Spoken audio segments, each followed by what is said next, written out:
La première annonce du film Les 4 Fantastiques Premiers Pas est enfin arrivée et elle nous permet enfin de rencontrer la première famille de l'univers Marvel, Reed Richards interprété par Pedro Pascal, Susan Storm interprétée par Vanessa Kirby, Ben Grimm interprété par le grand et Maud McCrack que vous avez probablement déjà vu dans la série Punisher, et également le grand Joseph Quinn, qui lui va incarner Johnny Storm, la torche humaine. Ce film nous emmènera dans une autre terre de l'univers MCU, c'est pourquoi certaines choses ne sont pas pareilles que dans les autres films. Voyons par exemple New York, qui ici est un New York rétro-futuriste inspiré des années 60. Dans cette bande-annonce, nous voyons notre équipe s'élancer vers une mission qui aura une tournure tragique, et donc on verra également les conséquences des pouvoirs que cette mission leur a conférés. Cette bande-annonce est riche, et elle est particulièrement riche en secrets et en easter eggs. Mais bon, voyons tout ça ensemble. Avant tout, je t'invite bien évidemment à t'abonner à cette chaîne, à laisser un pouce et à activer la cloche. Et dis-moi dans les commentaires ce que t'as pensé de cette première bande-annonce des 4 Fantastiques Premiers Pas. Tout d'abord, la Future Foundation. Dans un minuscule teaser diffusé avant la sortie de la première bande-annonce, on pouvait lire le nom Future Foundation, que les fans des 4 Fantastiques connaissent bien. Cette organisation a fait ses débuts dans les comics Les 4 Fantastiques en 2010, et a été fondée à la suite de la mort de Johnny Storm. Il s'agit à la fois d'une équipe de super-héros et d'une école pour les super scientifiques, avec des membres tels que Spider-Man, ou même encore Doctor Doom à différents moments. C'est l'une des équipes de super-héros les plus influentes de l'histoire de Marvel. On ne sait pas exactement encore la tournure que ça prendra, comment elle apparaîtra dans le prochain film Les 4 Fantastiques, mais il semblerait qu'elle soit à l'origine du lancement de la fusée de la première famille.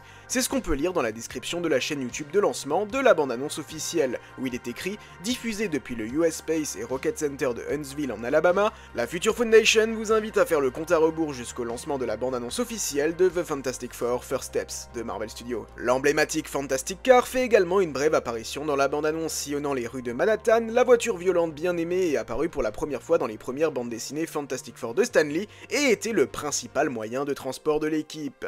Et dans le même genre, nous avons le bâtiment Baxter, le Baxter Building. Au début de la bande-annonce, Red et Sue se promènent dans un bâtiment présenté comme le Baxter Building. Situé à Manhattan, à New York, cet immeuble de bureau a été présenté pour la première fois dans le 3e numéro de Fantastic Four dans les années 60, et ses 5 étages supérieurs abritent le siège de notre équipe. C'est là que l'équipe dîne ensemble chaque semaine, explique Susan Storm. Cette ombre gigantesque, vous l'aurez certainement reconnu, il s'agit de Galactus. Nous avons un premier aperçu de ce à quoi ressemblera Galactus dans le MCU, et il est énorme. L'entité cosmique de Ralph Finson consomme des planètes pour se nourrir. Il était donc probablement prévisible qu'il allait être assez grand, mais dans les derniers moments de la bande-annonce, nous voyons l'échelle complète du personnage. Bien que nous ne voyons que l'arrière de sa tête, il surplombe New York. Ce sera sa première introduction dans le MCU, mais la figure divine a toujours été l'un des méchants emblématiques de cette équipe. Là, on n'est pas vraiment sur un easter egg, mais limite plutôt sur une théorie. Dans la bande-annonce, Reed Richards, joué par Pedro Pascal, fait étalage de son intelligence, mais ses gribouillages sur un tableau noir pourraient cacher quelque chose de complètement différent. Si vous regardez juste au-dessus de son épaule gauche, vous pouvez voir un diagramme qui semble montrer un trou de verre qui mène son utilisateur dans un endroit à une sortie. Bien qu'il soit difficile de le distinguer, les mots « un autre univers » peuvent être entrevus sous le dessin. Il est encore tôt pour le dire, mais plusieurs possibilités découlent de ce détail. Premièrement, Red pourrait déjà être au courant de l'existence du multivers. Les 4 Fantastiques se déroulent dans les années 60, dans un univers en dehors de la chronologie sacrée, donc cela pourrait correspondre. Ou deuxièmement, la menace imminente du dévoreur de monde Galactus pousse Red à chercher un moyen de sortir de son univers, un scénario cataclysmique du pire. Dans les deux cas, cela devrait répondre parfaitement à la question de savoir comment les 4 Fantastiques se retrouvent dans le MCU avant les prochains films Avengers, dans lesquels ils ont déjà été confirmés pour apparaître. Et que serait cette équipe sans son petit robot Herbie? Ça fait un petit moment qu'on sait qu'Herbie fera partie de l'équipe, c'est la première fois que nous le voyons en live action. Il apparaît au début de la bande-annonce en train de cuisiner et de préparer le dîner du dimanche avec Ben Grimm. Le robot est un autre clin d'œil à l'histoire des 4 Fantastiques et a été introduit pour la première fois avec les nouveaux 4 Fantastiques à la fin des années 70.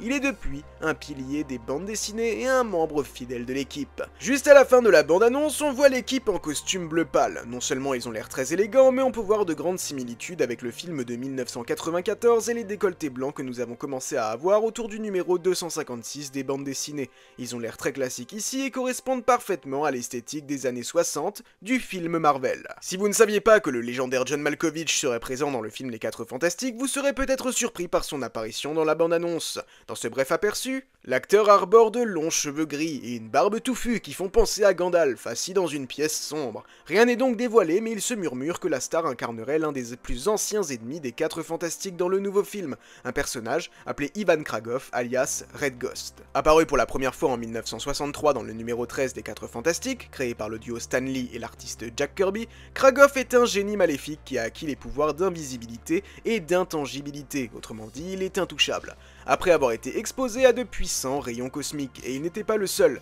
car les disciples de Kragoff, un trio connu sous le nom de Super Singe, ont également été touchés. Bien sûr, nous n'avons pas encore eu de confirmation officielle que Malkovich incarne le fantôme rouge, mais il a l'air assez sinistre dans la bande-annonce. À un moment donné, si vous regardez l'écran sur lequel la chose se regarde dans la vitrine du magasin, le panneau indique Kaplans. Il s'agit clairement d'un petit clin d'œil dans l'univers au scénariste Jeff Kaplan, qui écrit le scénario avec Jan Springer. Dans la même scène où Ben regarde la vitrine, il porte un trench coat et un chapeau, qui ressemblent étrangement aux versions que nous avons déjà vues du personnage à l'écran et dans les bandes dessinées. En effet, il porte souvent un chapeau et un trench coat pour tenter de se faire passer pour un agent secret après sa transformation en la chose à New York. Alors, vous aviez remarqué tous ces détails? Les 4 Fantastiques, c'est pour bientôt, c'est pour juillet dans vos salles de cinéma. Clairement, avec Superman, ce sera vraiment l'été des super-héros. Je vous invite à me dire dans les commentaires quelle est votre anecdote préférée, et on se donne rendez-vous très bientôt au Baxter Building.